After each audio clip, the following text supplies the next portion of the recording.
जय माता दी। आप सभी को मेरा मेरा मेरा प्रणाम और जय माता दी आप सभी को। आज औसान मैया की जो है कहानी लेके आई हूँ। इस कहानी के माध्यम से हम लोग जानेंगे कि किसी के साथ बुरा व्यवहार नहीं करना चाहिए। जो भगवान की कृपा होती है वो हर पल इंसान के ऊपर, अगर वो इंसान उनकी शरण में है तो हर पल बरसती रहती है। बोलो औसान मैया की जय हो।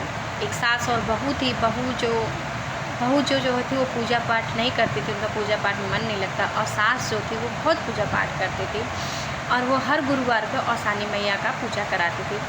और उन्होंने एक वृक्ष भी, एक आम का पौधा भी लगाया था जिसमें एक आम जो है सोने का आम उसमें फरता था। हफ्ते में एक बार वो आम फरता था और वो भी सोने का होता था। वो क्या काम करती थी, वो बुढ़िया औसानी मैया का पूजा कराती थी हर गुरुवार को और पंडित को बुला के वो आम जो है दान में दे देती थी। एक दिन ऐसे मतलब पूजा करा रही थी औसान मैया की, और जो है पूजा कराते कराते वो बहू जो थी अपने पति से बोलती है, देखिए माँ जी ऐसा कर रही हैं, सब जो है दान में दे देती हैं, एक आम पड़ता है सोने का वो भी दे देंगी तो हमारे बाल बच्चों का क्या होगा, ऐसे तो हम लोग सड़क पर आ जाएंगे और हम लोग के कुछ खाने के लिए रहेगा नहीं। तो उसका बेटा बोला, जाने दो माँ है, बुजुर्ग है, जो भी कह रही हैं कर रही हैं हमारे अच्छे के लिए कर रही हैं, इससे हमारे घर में अच्छा ही होगा।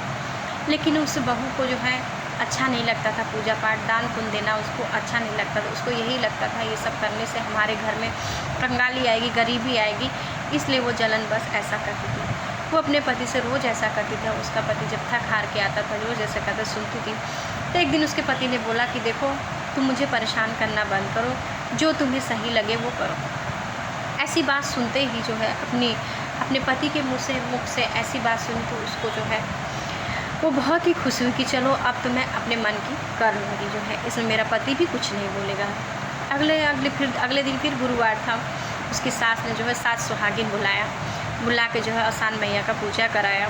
जैसे ही सुहागिन गई तो पंडित आया। पंडित को एक सोने का आम जो फरा था पेड़ में वो दान देने ही जा रही थी, लेकिन वो जो है आम उसने छीन के रख लिया और जो है चूल्हा जल रहा था जिसमें खाना पक रहा था और चैला जल रहा था, वो चैला उठाया और अपनी सास के पैर पे मार दिया, जिससे मतलब सास चिल्लाती हुई बाहर मतलब चिल्लाने लगी, क्योंकि वो दर्द से तड़प उठी। क्योंकि गर्म चैला अगर किसी के ऊपर जलता हुआ चैला मारोगे तो वो दर्द से कराहेगा ही।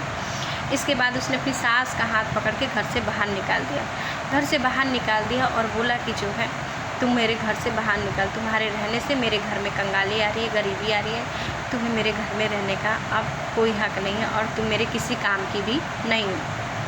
वो बुढ़िया जो है जंगल में जाकर बैठकर खूब रोने लगी। औसान मैया को दया आ गई। फिर औसान मैया आई उसके पास और बुढ़िया का वेश बना कर आई। बोली, तुम क्यों रो रही हो? तो बोली, जो है मेरी बहू ने मेरे साथ ऐसा किया और मुझे घर से निकाल दिया, अब मैं क्या करूँ, कहाँ जाऊँ? तो बोली, तुम चिंता मत करो, तुम्हारा सब काम अच्छा होगा, तुम्हें रहने की जगह भी मिल जाएगी और खाने का भी मिल जाएगा, कोई ना कोई तुम्हें दे देगा, चिंता मत करो। तो औसान मैया ने क्या किया, वहाँ पे कुछ जो है ग्वाले थे जो है गाय वगैरह चरा रहे थे, उन सब के मतलब दिमाग में अपना असर छोड़ दिया, आशीर्वाद दे दिया, जिनके प्रभाव से सब लोग आके पूछे उनसे कि दादी आप क्यों रो रही हो, क्या वजह है, क्यों रो रही हो? तो बोले कि जो है मेरे पास रहने की जगह नहीं है और खाने के लिए कुछ भी नहीं है, तो मैं अब कहाँ जाऊँगी और कहाँ रहूँगी? तो गाय वाले बोले, ठीक है तुम चिंता मत करो, हम लोग तुम्हारे यहाँ सब लोग जो है मिलके तुम्हारे लिए मड़ई बना देते हैं, उसी मड़ई में तुम यहाँ पर रहना और इतने सारे लोग हैं, कोई भी अपने घर से खाना लाएगा और आपको दे देगा, आप खा लेना। तो बोली ठीक है अच्छा। तो ऐसे कुछ दिन बीते।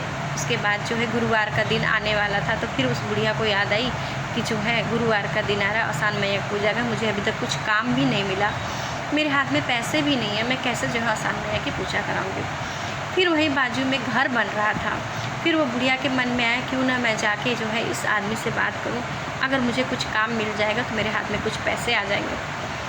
तो बुढ़िया गई उस आदमी के पास कि तुम मुझे भी कुछ काम दे दो भैया, ताकि मैं अपना काम करके अपना गुजर बसर कर दूँ, कितना दिन तक ये सब मुझे ला के खाना देंगे? तो बुढ़िया के ऊपर जो है उन कारीगर का जो मालिक था उसको दया आ गई, क्योंकि वो औसान मैया की पुजारी थी और औसान मैया की कृपा से, क्योंकि औसान मैया की वो पूजा करती थी और औसान मैया की कृपा से ही उसको जो है उस पर जो है दया आ गई।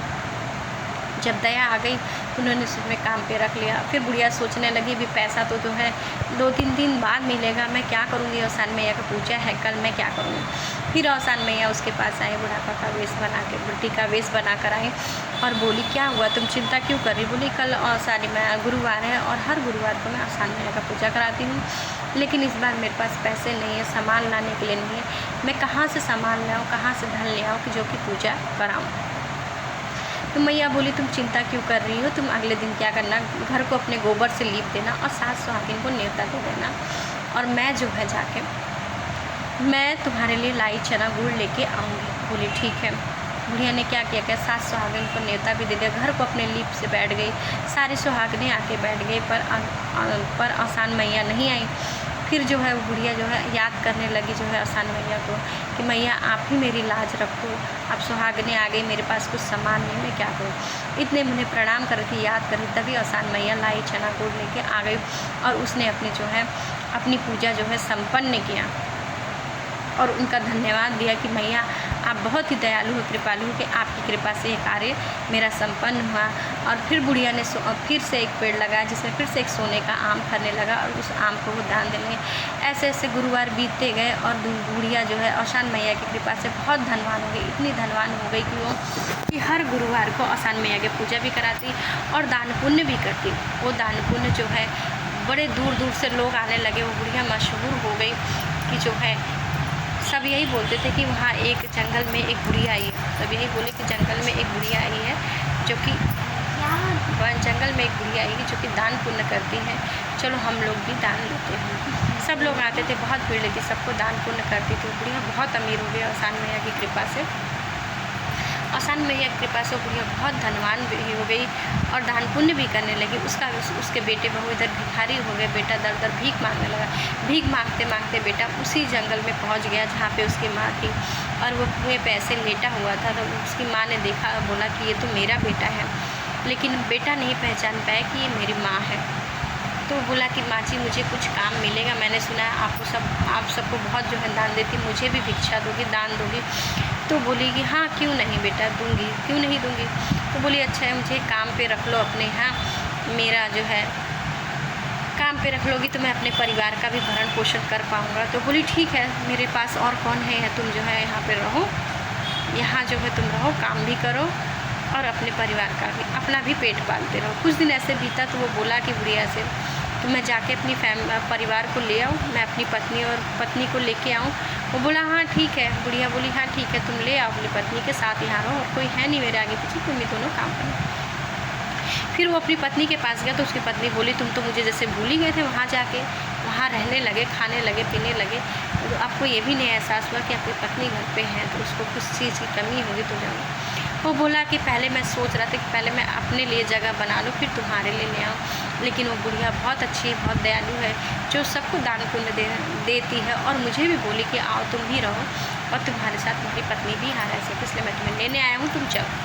फिर वहाँ जाने लगी, अपने जो है बुढ़िया का पैर जो है पैर दबाने लगी, बुढ़िया का पैर दबाती और जो है बुढ़िया, एक दिन की बात है जब वो बैठी बुढ़िया का पैर दबाने तो घुटने तक बुढ़िया बोल रही थी पहले मेरा पैर मत दबाओ मत दबाओ। बोली नहीं, ज़बरदस्ती करके दबाने लगी। फिर पूछने लगी तुम्हारे परिवार में कौन कौन है। बोली मेरी एक सास थी, वो तीर्थ यात्रा पे चली गई, बाकी हम तो पति पत्नी हैं और बाकी कोई नहीं। तो बोली ठीक है। बोली अब सास तुम्हारी क्या। बोली तीर्थ यात्रा में, तीर्थ यात्रा से लौटी नहीं। तो वो पैर दबाते दबाते मतलब आगे कर रही थी, वो घुटना के ऊपर जब साड़ी बार बार कर रही थी बुढ़िया, बार बार नहीं मतलब घुटना के ऊपर वो दबाने लगी तो उसी साड़ी के ऊपर जब ऊपर गई तो वो चैले का निशान देखी, जिससे उसको पहचान गई। बोली सासू माँ आप तो मेरी ही सासू माँ हो, मैंने आपके साथ बहुत गलत किया, मुझे क्षमा कर दो। पहले मुझे ज्ञान नहीं था कि दान पुण्य करने से ये होता है, घर में सुख शांति बढ़ती है और धन की वृद्धि होती है। पहले मुझे इस चीज़ का ज्ञान बिल्कुल नहीं था।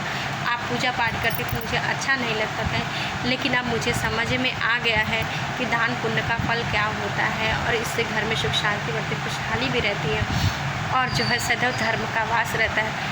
धर्म में ही शांति है, इसलिए धर्म का कार्य करना अच्छा रहता है जीवन में। बोलो औसान मैया की जय। जैसे उसकी बहू को बुद्धि दिया वैसे सबको सद्बुद्धि देना। औसान मैया की जय। हम सब पर अपनी कृपा दृष्टि बनाए रखना। बोलो औसान मैया की जय।